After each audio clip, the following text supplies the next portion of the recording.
Ay, Inday ni Lola is back. Kapag stress nga talaga tayo, hindi tayo basta-basta nakakagawa agad ng content.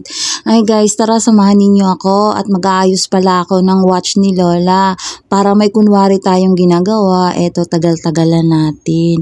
Syempre, kailangan muna nating iharap yung camera para naman may pang-content ako, pang-upload today. O, diba?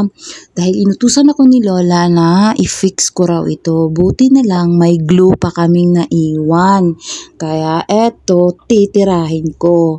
At syempre, habang si Lola ay busy naman dun sa kabilang kwarto, nasa study room si Lola, nandito ako sa room ko at paglalaruan ko muna itong watch ni Lola. O diba? Konting blow. Para tutuyo bago natin idikit. Kaya eto, kunting laro-laro, di naka-content ka na. O diba?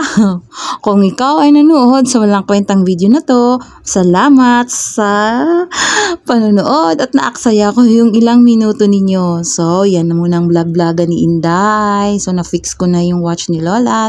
Thank you so much for watching. We'll see you again for my next vlog. Bye!